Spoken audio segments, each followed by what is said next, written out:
Welcome to the Andrews Report. I'm Jonathan Andrews. This week, the national conversation has circled back significantly to core economic strategies, specifically the potential reimplementation and expansion of tariffs under President Trump's policy framework. The discussions aren't just whispers, however. They're gaining traction as a central pillar of a potential future economic plan aimed at bolstering American industry and sovereignty as well. When you talk about broad-based tariffs, which have led to China to increasing their tariffs to 125%, and the US retaliating with 145% tariffs. Perhaps a significant percentage across the board on imports designed to fundamentally shift the trade balance and incentivize domestic production within the USA. Alongside this, there's continued focus on targeted tariffs, particularly aimed at addressing what many see as unfair trade practices from nations like China. The core argument, echoed by supporters of the tariff policy, is clear.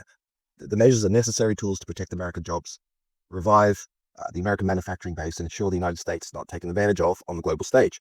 Of course, these proposals don't exist in a vacuum.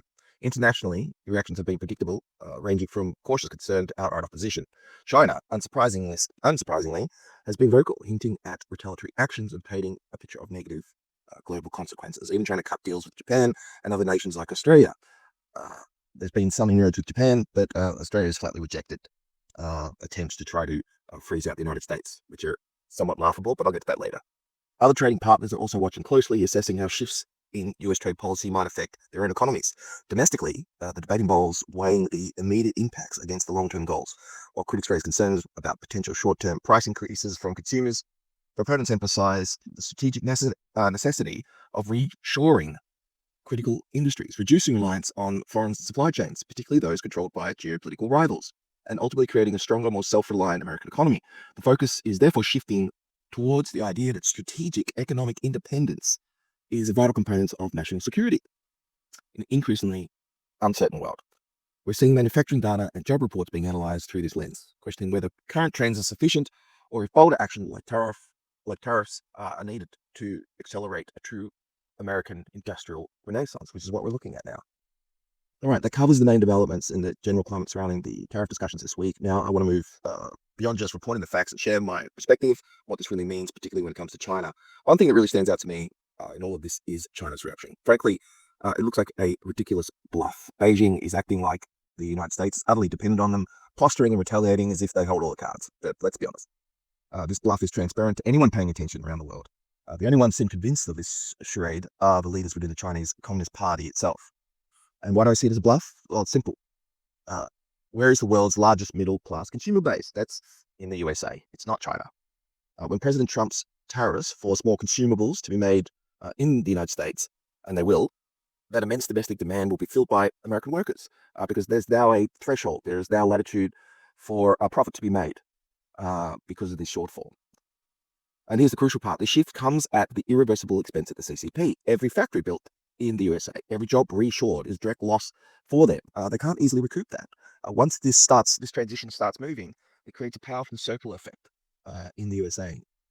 Americans buy more domestically produced goods, strengthening their economy, while their trade balance improve as they effectively export proportionally more relative to what they're forced to import.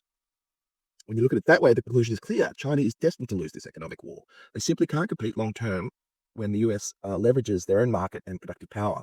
It underscores a fundamental point. The most desirable model for national strength, true self-sufficiency, and lasting wealth is ultimately an autarkic one, where countries rely on themselves first, rather than looking to flatly supplement other countries because they can make it from slave wages or intellectual property theft, which is clearly what's been going on. So this is the path that President Trump is putting the USA back on, rebuilding American economic might from the ground up, ensuring that the US destiny is written by them and not dictated by Beijing or any other foreign capital. So this isn't just about trade figures, it's about reclaiming economic sovereignty, and that's my take on the situation. I only wish that Australia was following in President Trump's footsteps. We are so dependent on China. It is outrageous.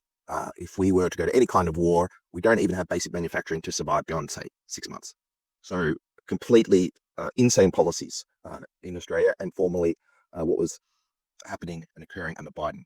We'll keep tracking these crucial developments. Thanks you for tuning in to the Premier Andrews Report. Bye for now.